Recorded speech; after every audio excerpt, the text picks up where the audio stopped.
Olá, tudo bem? Espero que todos estejam bem. Vamos dar continuidade aqui ao nosso projeto de Bíblia em áudio para a gente estar aqui edificando a nossa fé e o nosso espírito. Vamos lá? Eu sou Roberta Lima, missionária, levantada e escolhida por Deus para estar auxiliando você nessa caminhada de conhecimento da Bíblia Sagrada. Tá bom? Para estar aqui edificando a sua fé e o seu espírito e ajudando você a te direcionar pelos caminhos do Senhor. Tá bom? Abra a sua Bíblia no Evangelho de Marcos, capítulo 8, que fala assim: Pouco tempo depois, ajuntou-se outra vez uma grande multidão. Com eles não tinham nada para comer. Jesus chamou os discípulos e disse: Estou com pena dessa gente, porque já faz 3 dias que eles estão comigo e não tem nada para comer. Se eu os mandar para casa com fome, eles vão cair de fraqueza pelo caminho, pois alguns vieram de longe. Os discípulos perguntaram: Como vamos encontrar neste lugar deserto comida que dê para toda essa gente? Quantos pães vocês têm? Perguntou Jesus. 7, responderam eles. Aí Jesus mandou o povo sentar no chão, depois pegou 7 pães e deu graças a Deus, então os partiu e os entregou aos discípulos, e eles distribuíram ao povo.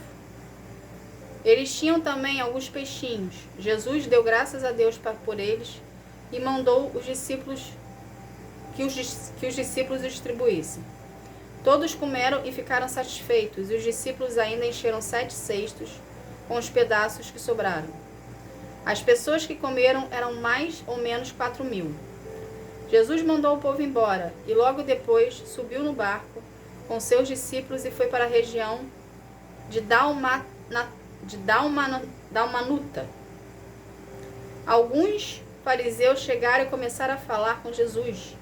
Eles queriam conseguir alguma prova contra ele e por isso pediram que ele fizesse um milagre para mostrar que o seu poder vinha mesmo de Deus.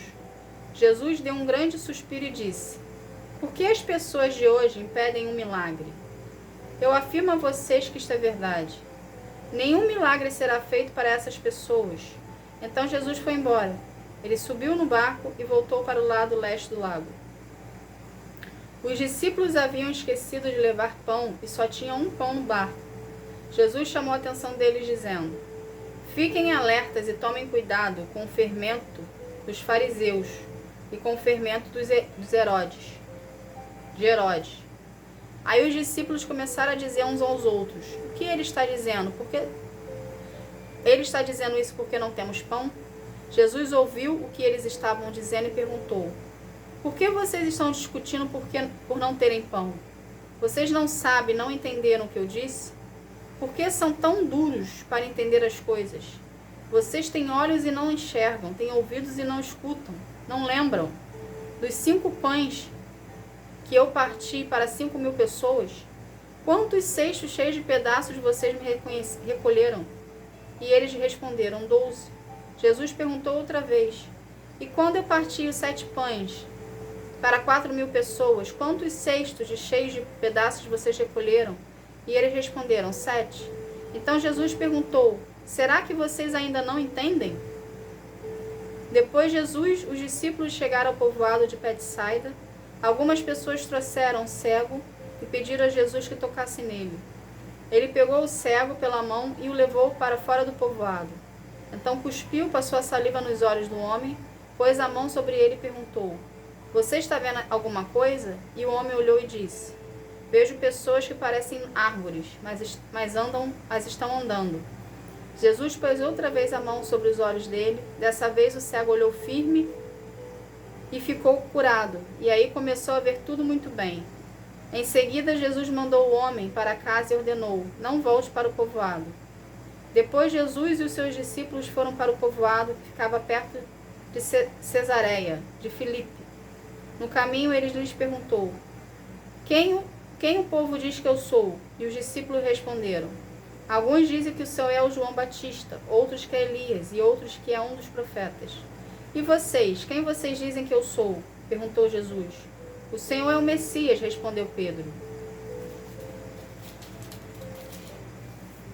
Então Jesus proibiu os discípulos de contarem isso a qualquer pessoa. Jesus começou a ensinar os discípulos dizendo: O Filho do Homem terá que sofrer muito. Ele será rejeitado pelos líderes judeus, pelos chefes dos sacerdotes e pelos mestres da lei. Será morto e em 3 dias depois ressuscitará.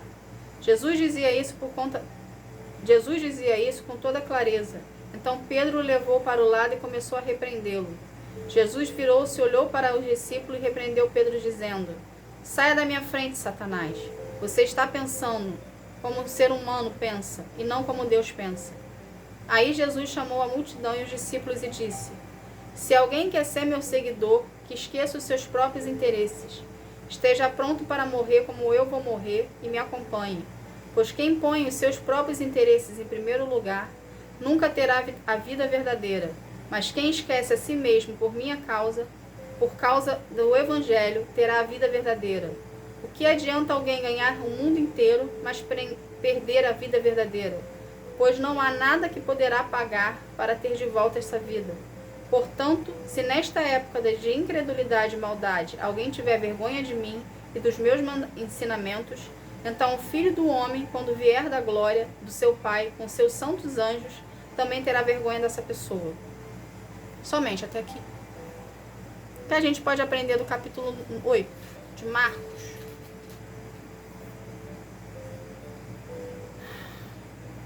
Nunca negue o nome do Senhor Jesus. O mais atacado que você esteja. Porque aqui a própria palavra diz: aquele que negar será negado no dia do juízo final. Porque todos nós prestaremos conta com Deus. E outra coisa que Deus também aqui nos mostra, que Jesus aqui também nos mostra através da palavra dele. O tempo todo aqui do início do capítulo 8 de Marcos, está mostrando que aquele que tem Jesus com ele não tem falta de nada.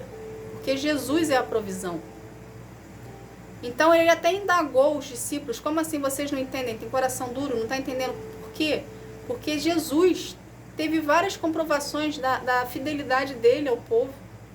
E teve várias comprovações de quem ele era perante o povo. E mesmo assim, por conta do coração duro, ou seja, se deixou levar pela situação do momento e não viu Jesus como ele era de fato, viram que a presença de Jesus era suficiente para os milagres acontecerem. Na sua vida é a mesma coisa.